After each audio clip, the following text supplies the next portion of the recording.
भी कहते हैं कि सुबह 10-11 बजे तक जो है ना तुम एसी ऑन कर दिया करो। टीवी लॉन्च का और लगाना शुरू किया है।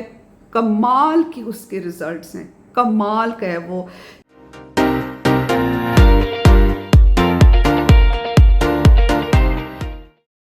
बिस्मिल्लाहिर्रहमानिर्रहीम, अस्सलाम वालेकुम। यारी इस्लाम मदद मोहम्मद वाली मोहम्मद पे दरूद व सलाम। कैसे हैं आप सब लोग, माय यूट्यूब फैमिली।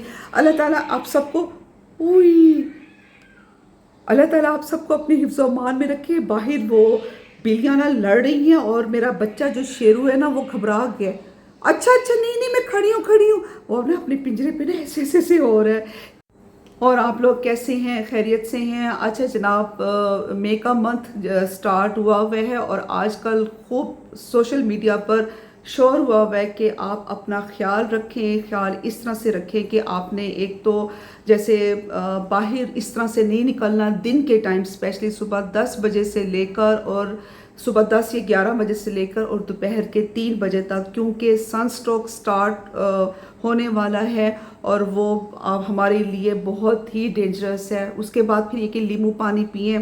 कच्ची लस्सी जो होती है, जैसे दूध कम और पानी ज़्यादा। अगर आपको कच्ची लस्सी वैसे नहीं पसंद, उसका फ्लेवर नहीं अच्छा लगता, तो फिर ये है कि आप उसमें थोड़ा सा जामे शीरी है या रूह अफ़ज़ा वो डालकर पी लें। लेकिन ये कि अपना लाजमी ख्याल रखें। और बाज़ारों के चक्कर जो है ना रात के टाइम अब इस तरह से है कि एक रूटीन ये हो गई है कि 8 बजे तो शॉप्स वगैरह बंद हो जाती हैं, बल्कि 8 बजने से 5 मिनट पहले शॉप्स बंद हो जाएंगी। और उसके बाद फिर ये दिन के टाइम गर्मी। तो ये जो सीज़न है ना, जैसे मई जून जुलाई, ये हमारे इस तरह के मंथ्स हैं कि जिस तरह से डेड सीज़न, ठीक है, हर लिहाज से डेड सीज़न। अब ये 3-4 माह का जो है ना ये पीरियड स्टार्ट हो गया है। तो उसके साथ अब ये है कि जैसे आप अपने खाने पीने में ख्याल रखें कि बाहर की चीज़ों से अवॉइड करें, तो साथ ही आपने अपनी स्किन का भी लाजमी ख्याल रखना है। और ख्याल किस तरह से रखना है कि सन ब्लॉक इज़ मस्ट।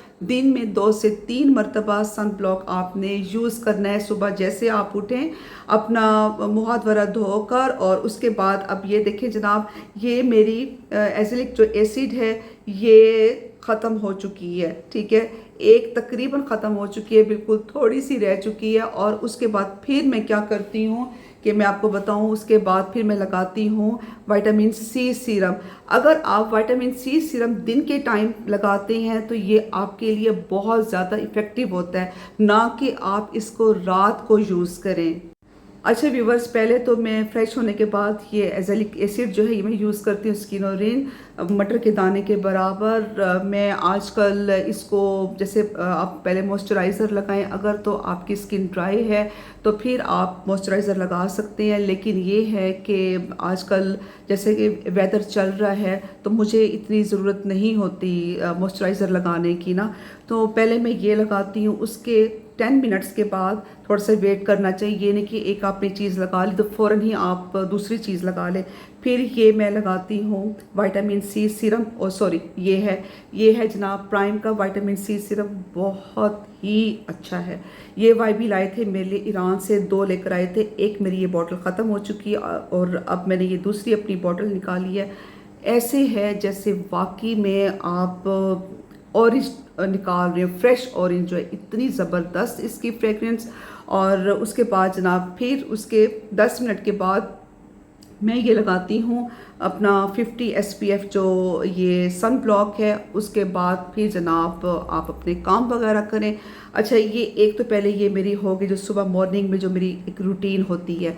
उसके 3 घंटे के बाद फिर मैं क्या करती हूँ कि दोबारा से अपना फेस वॉश करने के बाद तो फिर मैं खाली जो है ये लगा लेती हूँ, सन ब्लॉक लगा लेती हूँ। और फिर तकरीबन 4 बजे तक जो है ना दोबारा से मैं अपना फेस वॉश करके और फिर इसको मैंने सन ब्लॉक को अप्लाई करना होता है। आप थोड़ी सी आप इसमें जो आप फाउंडेशन, लिक्विड फाउंडेशन आप यूज़ करते हैं वो भी आप उसमें ऐड करके आप लगा सकते हैं।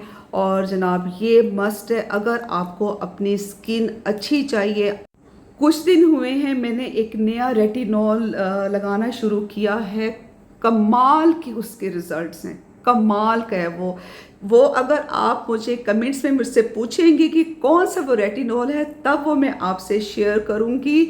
है वो एक्सपेंसिव, ये मैं आपको पहले बता रही हूँ, है वो एक्सपेंसिव। आपको पहले ज़रा सोचना पड़ेगा, अपना दिल बड़ा करना पड़ेगा, फिर उसके बाद वो आपको रेटिनॉल क्रीम मैं आपको बताऊँगी। लेकिन वो शर्त यही है कि आप मुझसे कमेंट्स में पूछेंगे, और उसके बाद जनाब बहुत ही अच्छा है वो। अच्छा जी, अब इस तरह से है कि चलते हैं किचन में। आज मैं बना रही हूँ कुल्फ़ा गोश्त, और सॉरी गोश्त नहीं, कुल्फ़ा चिकन। गोश्त तो ख़त्म हुआ हुआ है, अब पहली आई है, लगी है, तो अब भाई भी मुझे ख़र्चा देंगे और फिर मटन शटन जो चीज़ें हैं वो आएंगी। तो वो जो कुल्फ़ा गोश्त है, जिसे हम सराइकी में लूणक भी बोलते हैं। लूणक किस लिए बोलते हैं? क्योंकि वो उसका मुझे लगता है कि उसमें नमक ऑलरेडी कुदरती नेचुरली एक होता है, तो इसलिए या तो उसको लूणक बोला जाएगा। हाँ, कोई अपनी बहनों से भी मैं पूछूंगी, किसी और से भी मैं पूछूंगी कि जी इसको लूणक क्यों कहा जाता है। अच्छा जी, अब ये है कि चलते हैं किचन में और कुल्फ़ा चिकन बनाते हैं, और उसके बाद साथ साथ जो गपशप है वो भी आप सबसे लगती रहेगी। गर्मी ज़्यादा होने की वजह से सब्ज़ी मैं सुबह 9-10 बजे तक मंगवा लेती हूँ, क्योंकि उसके बाद फिर एक तो सब्ज़ी फ्रेश भी नहीं मिलती अगर ज़्यादा लेट हो जाए ना, गर्मी इतनी पड़ रही है। अच्छा जनाब, अब ये है कि ये देखें, ये 3 किलो मैंने कुल्फ़ा मंगवाया है, और ये जो आप साथ देख रहे हैं करेले, ये देसी करेले। मैं जब भी मंगवाती हूँ देसी करेले मंगवाती हूँ, और फिर मैं इस तरह से करती हूँ कि करेलों को छील कर और काट कर फिर मैं इसको साफ़ करके और फ्रीज़ करके रख देती हूँ। जब आपने बनाने हैं तो बस फटाफट निकालें और आप ये बना लें, फिर बिल्कुल भी देर नहीं लगती। अगर हाँ वैसे आपने उसी दिन बनाने भी हैं, पकाने भी हैं, तो फिर तो ऑब्वियसली जो है ना बड़ा टाइम लग जाता है।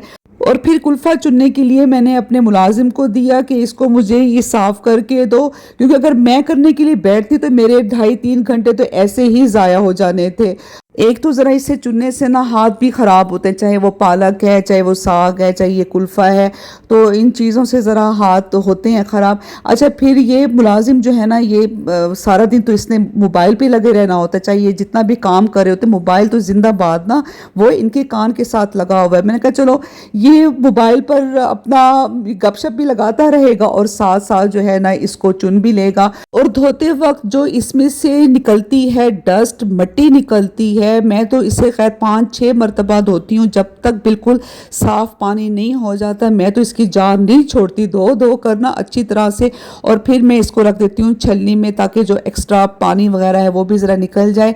और इसका अपना भी पानी निकलता है जब हम इसको बॉयल करते हैं ना, तो बहुत ज़्यादा पानी डालने की ज़रूरत नहीं होती। अच्छा भाई, ये भी मैं आपको बताऊं कि इसकी कुल्फे की जो तासीर है ना खाने में, वो ठंडी है, गर्म नहीं है, और आधे घंटे में ये बॉयल हो जाता है। इस तरह से है कि मुझे वाइबी कहते हैं कि सुबह 10-11 बजे तक जो है ना तुम एसी ऑन कर दिया करो, टीवी लाउंज का या फिर शहरी के रूम का। तो मैं फिर शहरी के रूम का एसी ऑन कर देती हूँ जब सब डस्टिंग वगैरह हो जाती है। और फिर इस तरह से होता है कि लाउंज भी और गैलरी भी सारा दिन ना ये रहता है ठंडा हॉल। और फिर आपको पता है कि 6 बजे के बाद जो है जो बिजली के यूनिट्स हैं वो बढ़ना शुरू हो जाते हैं, तो तब तक ये हमारा जो हॉल है ये ठंडा हो जाता है। तो अब जनाब मैं जाऊंगी सैलून, और नहीं पहले तो भी मैंने खाना बनाना है, उसके बाद फिर मैं जाऊंगी सैलून, तो फिर आपसे साथ साथ गपशप लगती रहेगी। अच्छा व्यूवर्स, मैं आपको बताऊं कि ये जिस तरह से खुश्क मिसाला होता है ना, लहसुन, अदरक, सूखा धनिया हो गया, और उसके बाद ये जो सब्ज़ मिर्चें हैं इनको पीस कर, ये मैं पालक, कुल्फ़ा, साग वगैरह से सुहाजना है इस सालन में, तब मैं ये डालती हूँ जो खुश्क मिसाला होता है, जब गोश्त जो है वो गल चुका होता है और भुन चुका होता है ना, और उस वक्त अगर ये आप डालें और फिर आप ये इस तरह की कोई सब्ज़ी डालें, इतनी मज़े की बनती है और इतनी खुशबू होती है ना कि पूछे मत भाई, पूरा आपका घर किचन जो है ना महक रहा होता है। ऐसी चीज़ें खाने के लिए इतना मेरा दिल करता है, लेकिन वाइबी की वजह से पता नहीं उन्हें क्या मसला है, वो कहते हैं कि जी ग्रीन पत्तों वाली कोई भी चीज़ ना हो। तो मुझे पता है कि अब मैं क्या चीज़ मैं बनाऊं। एक ही चीज़ तो मैं डेली नहीं बना सकती ना, और मुझे ना शोरबे वाली चीज़ें कम ही अच्छी लगती हैं। चाहे मैं इतना ज़्यादा नहीं खाती, लेकिन ये है कि आखिर खाती तो हूँ ना, घर में एक चीज़ बनती है उसका मैंने टेस्ट तो करना होता है, खाना तो होता है। तो वो कहते हैं कि जी जो है ना शोरबे वाली चीज़ें हों या फिर तोरियां बना लो, इस तरह से वो कर लो। अच्छा, जब मैं उनसे पूछूंगी कि आज मैं क्या बनाऊं, उबले हुए चावल और दाल, और उस वक्त तो मुझे ज़्यादा चिढ़ चढ़ती है कि भाई जो ये बॉयल्ड राइस और जो दाल है ना, ये हर वक्त आप नहीं खा सकते, ये कभी कभार अच्छी लगती है। और जब मैंने बाउल रखा वाइबी के आगे, तो पहले तो इन्होंने कहा कि क्या कुल्फ़ा, ये बेमौसमी तो नहीं है। मैंने कहा खैर है, बेमौसमी कभी होता है ये कुल्फा जो है गर्मियों में, सर्दियों में तो नहीं मैं पका रही ना कि बेमौसमी होगा। शुक्र है कि खा लिया। अगर मैं पालक बनाती तो फिर तो वाकई में इनको बहुत गुस्सा आना था। और ये साथ में जनाब तंदूर की रोटियां, आजकल तो मैं तंदूर से ही रोटियां लगवा रही हूँ। एक तो जो तंदूर की रोटी होती है ना, जिसे गर्मियों में आप खाती हैं तो लगती भी बहुत मज़ेदार है, और भाई हमारे बड़े कहते हैं कि जी इसकी तासीर भी ठंडी होती है। और वाइबी की तरफ से भी कोई अटैक नहीं हो रहा कि जी तंदूर की रोटी क्यों बन रही है, क्या मेरे लिए एक वक्त की रोटी नहीं बन सकती। और मैं इस चीज़ का फ़ायदा उठा रही हूँ। भाई गर्मी इतनी होती है किचन में कि दिल ही नहीं करता कि मैं, चाहे मैंने एक रोटी भी मैंने बनानी है ना, तो मैं कहती हूँ कि तंदूर से पक कर है। वैसे तो मैं अपने लिए बेसन का चिलड़ा ही बनाती हूँ, लेकिन ये कि तंदूर की रोटी हो और साथ में फिर हो कुल्फ़ा, तो फिर भाई कंट्रोल नहीं होता। तो इसलिए मैंने थोड़ी सी ये रोटी खाई और बहुत मज़ा आया। वाकई में नमक थोड़ा सा कम था, लेकिन ये था कि मज़े का बना हुआ था। इंशाल्लाह जनाब अब नेक्स्ट व्लॉग में आप सबसे मुलाकात होगी। वीडियो अच्छी लगे लाइक कीजिएगा, शेयर कीजिएगा, और मेरे चैनल को सब्सक्राइब करके 4 चांद लगा दीजिएगा। बेल आइकन का बटन प्रेस कर दीजिएगा ताकि आने वाले जितने भी व्लॉग्स हैं भाई आप सब तक पहुंचते रहें। बहुत सारी दुआओं के साथ, कोई गम ना हो सिवाय गमे हुसैन के। जनाब सैयदा हम सबसे राजी हूं। Love you all, take care, अल्लाह हाफिज एंड बाय बाय।